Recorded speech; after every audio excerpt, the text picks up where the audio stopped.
Mga kababayan nating seniors, kung kayo ay 60 o 65 pataas, pakinggan ninyo ito ng mabuti dahil ang mensaheng ito ay maaaring magbago ng inyong buhay ngayong Marso 2026. Hindi ko ito basta-basta sasabihin kung hindi totoo. Nagsimula na ang gobyerno ng Pilipinas na ilabas ang 5,800 na buwan ng pensyon para sa mga karapat-dapat na retirado. Hindi ito pangako lamang. Nagsimula na ang payout. At kung hindi kayo naghahanda, posible na hindi kayo makakuha ng buong halaga. O mas malala, maaari kayong mamiss ng lahat. Nandito ako ngayon para tiyakin na hindi mangyayari iyon sa inyo. Alam ko na marami sa inyo ang pagod na, nagbayad kayo ng taon-taon sa SSS o GSIS, naghintay kayo, nagtiis kayo, at minsan parang hirap pa kayong makuha ang sarili ninyong pera. May mga form na hindi maintindihan, may mga linya sa opisina na nakakapagod, may mga abiso na hindi dumating sa inyong pintuan. Kaya ngayon, uupo tayo ng magkasama, parang magkaibigan lang na nag-uusap sa hapagkainan at pag-usapan natin ang lahat ng kailangan ninyong malaman tungkol sa 5,800 na pensyon na ito. Sino ang makakakuha nito? Kailan ito ilalabas? Paano ninyo masisigurado na hindi kayo maiiwan? At may mga nakatagong benepisyo pa ba na hindi ninyo alam? Oo, mayroon. At sasabihin ko sa inyo ang lahat. Una sa lahat, pag-usapan natin kung ano talaga ang 5,800 na pensyon na ito at saan ito nanggaling. Ang halagang ito ay bahagi ng pinalakas na social pension program ng gobyerno sa ilalim ng Department of Social Welfare and Development o DSWD, pati na rin ang mga update sa SSS at GSIS pension schedules para sa taong 2026. Para sa mga indigent senior citizens, yaong mga 60 taon pataas na walang regular na pinansyal na tulong mula sa ibang pinagkukunan, ang DSWD social pension ay umabot na sa 1,000 bawat buwan. Ngunit ang mga nakatanggap ng pinagsama-samang benepisyo mula sa iba't ibang programa ay maaaring makaabot sa 5,800 o higit pa bawat buwan kapag sinamahan ng SSS pension, GSIS pension, senior citizen discounts, at iba pang supplemental benefits. Kaya ang totoo nito, mga kaibigan, ang 5,800 ay hindi isang-iisang tseke lamang mula sa iisang ahensya. Ito ang kombinasyon ng lahat ng inyong nararapat na benepisyo bilang senior citizen ng Pilipinas. At dito nandoon ang problema. Maraming seniors ang hindi kumukuha ng lahat ng bahagi. Kukuha lang sila ng isa. Hindi nila alam na may iba pa silang dapat na tinatanggap. Kaya huwag kayong umalis sa video na ito nang hindi nalalaman ang lahat ng komponente. Pag-usapan natin ang SSS pension muna. Kung kayo ay miyembro ng Social Security System at nag-ambag ng sapat na bilang ng monthly contributions bago kayo nagretiro, kayo ay may karapatang makatanggap ng monthly pension para sa buong buhay ninyo. Ngayong 2026, ang pinakamababa na monthly pension para sa mga SSS retiree ay 2,000. Ngunit ang karaniwang pensyon para sa isang miyembro na nag-ambag ng 15 taon o higit pa ay maaaring umabot ng 3,000 hanggang 4,500 bawat buwan. Depende sa inyong average monthly salary credit at bilang ng contributions. Kung kayo ay may 20 taon o higit pang contributions, posible na ang inyong pensyon ay mas mataas pa rito. Ang mahalagang tandaan ay ito. Ang SSS pensyon ay hindi automatiko. Kailangan ninyong mag-apply. Kailangan ninyong pumunta sa pinakamalapit na SSS branch o mag-apply online sa My SSS portal kung may account kayo. Magdala kayo ng inyong SSS ID, birth certificate at valid government-issued ID. Kung hindi kayo nag-apply sa loob ng 3 taon matapos kayong maging 60, posible na ma-forfeit ang ilang retroactive payments. Huwag hayaang mangyari iyon. Mag-apply ngayon kung hindi pa ninyo nagagawa. Ngayon, para sa mga dating government employees, pag-usapan natin ang GSIS. Ang Government Service Insurance System ay nagbibigay ng mas mataas na pension sa maraming retiradong government workers kumpara sa SSS dahil ang computation ay batay sa inyong length of service at average monthly compensation sa huling 3 taon ng inyong serbisyo. Ang isang retiradong pulis, guro o opisyal ng gobyerno na naglingkod ng 20 taon o higit pa ay maaaring makatanggap ng pensyon na FEAR 4,000 hanggang PO 8,000 bawat buwan o higit pa. Bukod dito, ang GSIS ay nagbibigay din ng survivorship pension sa inyong asawa or dependents kapag kayo ay pumanaw na, kaya mahalaga na ang inyong beneficiaries ay nairehistro na ng maayos. Ang isang bagay na hindi alam ng marami, ang GSIS ay may tinatawag na Pension Loan Program. Kung kagyat kailangan ninyo ng pera ngunit ayaw ninyong masagabal ang inyong monthly pension, maaari kayong humiram laban sa inyong pensyon at bayaran ito sa loob ng ilang buwan. Ito ay legal at opisyal na programa ng GSIS, hindi ito scam. Ngunit mag-ingat at alamin ng maigi ang interest rates bago kayo pumirma ng anumang dokumento. Ngayon, pag-usapan natin ang social pension ng DSWD para sa indigent seniors. Kung kayo ay 60 taon pataas, walang regular na pensyon mula sa SSS o GSIS at walang regular na mapagkukunan ng kita, maaari kayong maging karapat-dapat sa 1,000 bawat buwan na social pension mula sa DSWD. Ang pera na ito ay ibinibigay tuwing 3 buwan. Ibig sabihin, tatanggap kayo ng 3,000 tuwing quarter. Ang payout ngayong unang quarter ng 2026 ay nagsimula ng ilabas ngayong Marso. Kung kayo ay nakalista na sa programa, makikipag-ugnayan sa inyo ang inyong lokal na DSWD office o barangay social worker para sa schedule ng payout sa inyong lugar.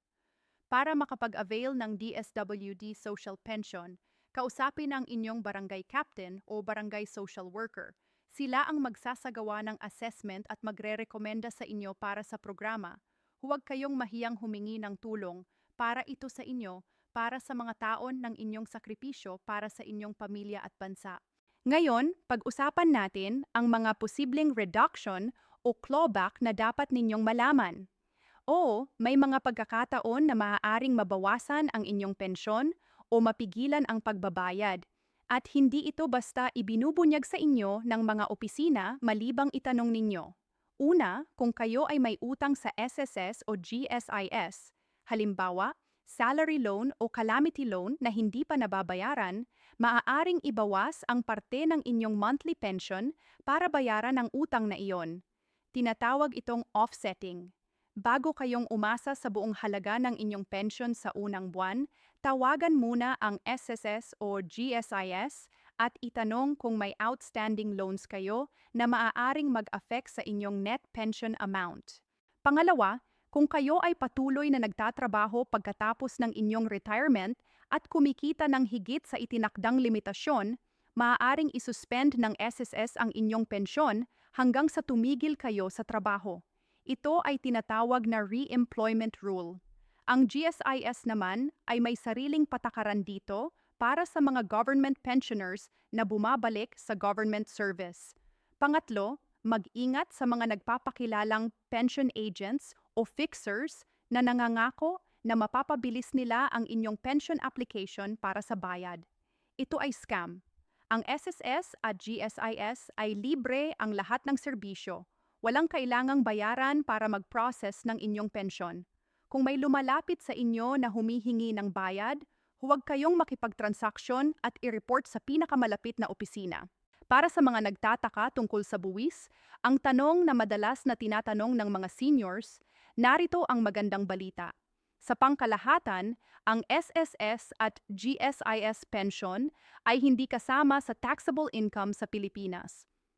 Sa ilalim ng National Internal Revenue Code, ang retirement benefits mula sa reasonable private benefit plans at ang SSS-GSIS pensions ay tax-exempt. Kaya ang bawat piso ng inyong pension ay para sa inyo, walang ibabawas ang BIR. Gayunpaman, kung kayo ay may iba pang pinagkukunan ng kita bilang senior, halimbawa, nagpapaupa kayo ng bahay o may negosyo kayo, ang mga iyon ay maaaring taxable pa rin. Ang Senior Citizen Income Tax Exemption ay may limitasyon at nagbago na ng ilang beses sa nakalipas na mga taon, kaya makabubuting kumonsulta sa isang accountant o sa inyong lokal na BIR office para malaman ang inyong eksaktong sitwasyon. Para sa mga gustong mapakinabangan ng husto ang kanilang retirement income, narito ang ilang practical na tips. Una, kung kayo ay may SSS at kayo ay nag-contribute ng mahigit 10 taon, ngunit hindi pa umaabot sa edad na dapat para sa regular na pensyon, tingnan kung kwalipikado kayo para sa lump sum retirement benefit. Sa ilang kaso, ang lump sum ay mas malaki kaysa sa total na matatanggap ninyo sa monthly pension kung maaga kayong mamamatay o kung kakaunti ang inyong naipon. Ngunit kung malusog kayo at mahabang buhay ang inaasahan, ang monthly pension ay mas mabuti sa katagalan. Pangalawa, i-maximize ang inyong senior citizen ID benefits. Ang inyong senior citizen card ay nagbibigay sa inyo ng 20% discount at VAT exemption sa maraming produkto at serbisyo, kabilang ang pagkain sa restaurants, gamot, ospital, transportasyon at entertainment. Ito ay nagkakahalaga ng daan-daang piso bawat buwan kung gagamitin ninyo ito ng tama. Huwag itong kalimutan. Pangatlo, kung kayo ay may dependents na anak na may kapansanan o asawa na wala ng ibang kita, tiyakin na nai-register sila bilang beneficiary sa inyong SSS o GSIS account. Kapag kayo ay pumanaw, mayroon silang karapatan sa survivorship pension, ngunit kailangan nilang nakalista bago ito mangyari. Huwag ipagpaliban ang gawaing ito. Para sa mga kailangang pumunta sa SSS o GSIS office ngayong Marso 2026, narito ang ilang tips para makatipid ng oras at lakas. Pumunta ng maaga sa umaga, bago mag-alas 9, dahil mas maikling pila pa sa oras na iyon. Magdala ng 2 kopya ng lahat ng inyong dokumento dahil madalas na hinihiling ang kopya ng opisina. Kung may SSS account na kayo online, maraming transaksyon tulad ng pag-verify ng contribution history o pag-update ng contact information ay magagawa na ninyo nang hindi kailangang lumabas ng bahay. Para sa GSIS, ang GWAPS kiosks sa maraming opisina ay nagbibigay daan sa mas mabilis na serbisyo para sa mga pensioner. At kung may tumutulong sa inyo, anak, apo o kapamilya, siguraduhin na may special power of attorney silang notaryo kung gagawa sila ng transaksyon para sa inyo. Walang tatanggap ng kahilingan para sa isang pensioner na wala ito. Mga mahal kong kababayan, ang 5,800 na pensyon na ito ay hindi lang numero. Para sa inyo, ito ay dignidad. Ito ang bunga ng inyong trabaho ng maraming taon, ng inyong pagbabayad ng kontribusyon, ng inyong paglilingkod sa inyong pamilya at bansa. Kayo ay may karapatang matanggap ang bawat piso na nararapat sa inyo at hindi kayo dapat mahiyang humingi ng tulong para matiyak na makukuha ninyo ito. Kung may katanungan kayo, magpadala ng mensahe sa inyong lokal na SSS o GSIS branch o bisitahin ang opisyal na website ng SSS sa sss.gov.ph at ang GSIS sa gsis.gov.ph. Para sa DSWD Social Pension, makipag-ugnayan sa inyong barangay. At huwag kalimutang ibahagi ang video na ito sa inyong mga kaibigan at kamag-anak na senior dahil may mga taong nangangailangan ng impormasyong ito ngayon. Dahil ang mas maraming seniors na nakakakuha ng tamang impormasyon, mas maraming pamilya ang napapanatiling buo at ligtas. Mahal ko kayo mga kababayan, ingat palagi. Nandito ako para sa inyo.